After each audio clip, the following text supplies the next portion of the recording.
Hello, Mac here, and this is my unwrapping. It's not unboxing since it does not come in a box of Slam Dunk Casual Chibi figure. So Slam Dunk has to be my favorite anime of all time. It's just sad that they did not continue the anime. The manga is great. Let's just hope that the movie is gonna be released this year because there are rumors or speculations that there will be a movie of Slam Dunk. I don't care, I just want to know if they will win the nationals because in the manga, spoiler alert, they did not win it. But let's hope that Takehiko Inoue will continue to write it. Now, let's start the unwrapping, but before that, let's always disinfect the packages that are coming to our home. So, here's my alcohol. Just disinfect it. It's always better safe than sorry. So, you can see the toys or figures are well protected. It is on a bubble wrap. So it's very nice that they put an effort to protect the toys. Now, let's start the unwrapping itself. So here's my trusted hobby knife to help me in unwrapping this package.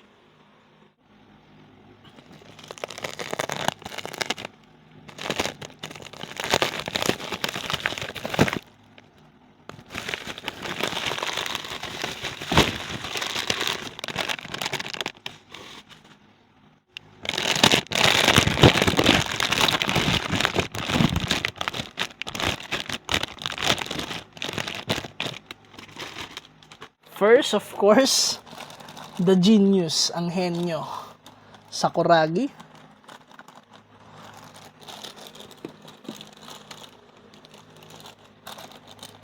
Let's take him out of the plastic.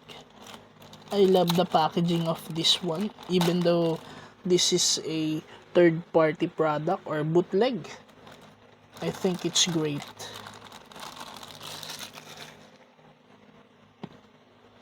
And the stand reminds me of a Nendoroid figure, as you can see here. So let's just slap this one, I think like that, and slap this at the back of Sakuragi. There you go.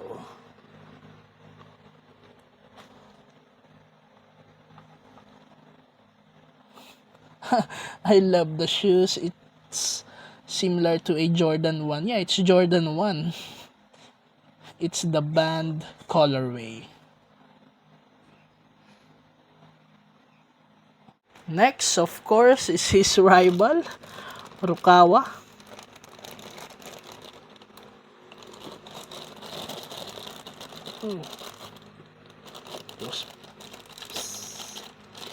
So we don't need the hobby knife really because as you can see, it can be easily opened here at the bottom portion of this plastic.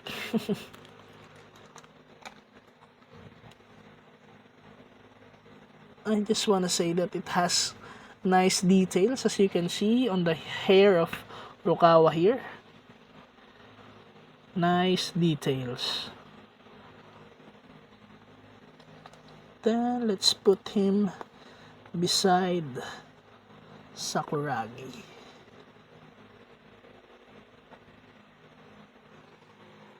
Next is Mitsui, the dead eye shooter of Team Shohoku.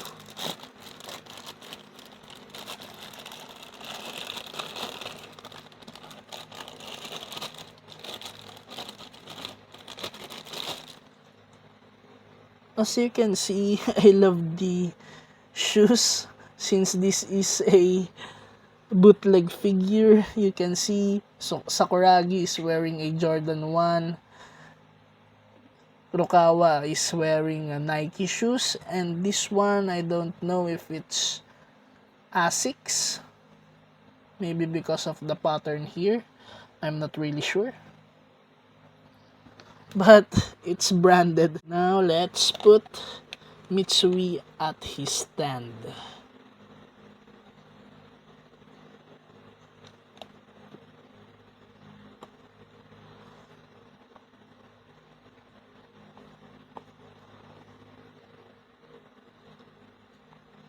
The ball is supposed to go here at his hand, I guess, because there's a hole and there's a peg here. There you go.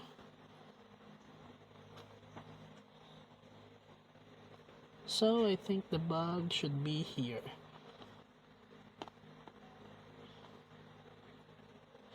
Let's put him beside Sakuragi again. Next is the captain, Takenori Akagi, or Gory is what Sakuragi called him always.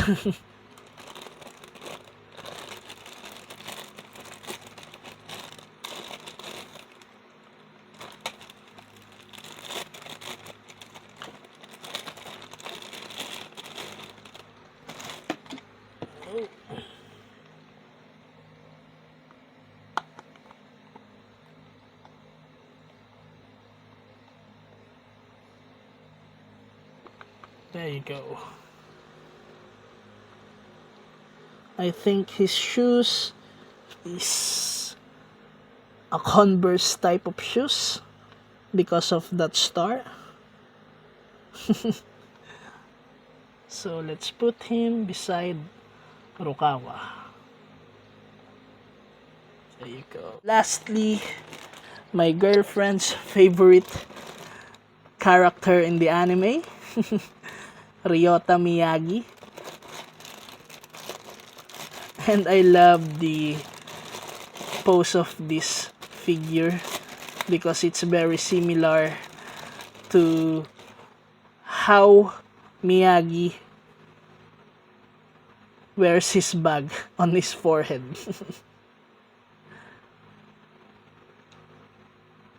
Now let's put him in the stand.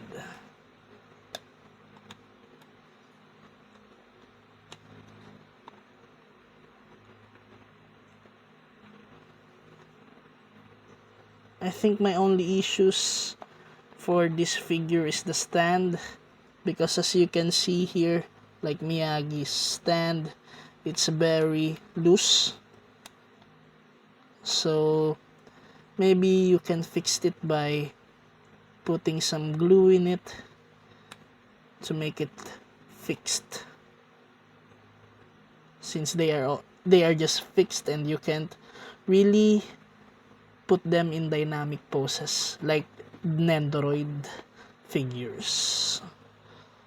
Oh, there you go. As you can see, it's loose, but that's okay, we can always figure it out. So there you go, the Shohoku basketball team. Now let's put them one by one on the rotation stand in order for us to see them clearly.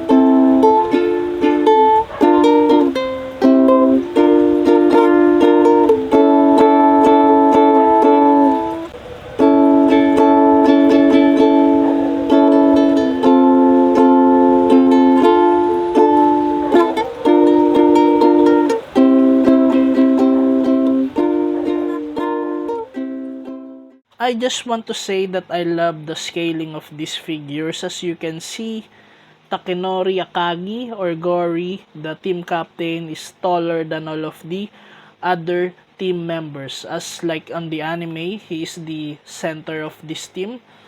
And as you can see, Miyagi, the point guard, is the smallest in terms of height on this Shohoku team. So, even though this is a bootleg figure or not branded, the scaling of this is accurate in the anime. Well, that's it for this vlog. Stay tuned for more unboxing and review of various toys. So don't forget to like, comment, and subscribe to my channel where I will be uploading every Monday, Wednesday, and Saturday for full vlogs and YouTube shorts every day. So there will be always toys content on my channel every day. Collect toys and good memories. Thank you.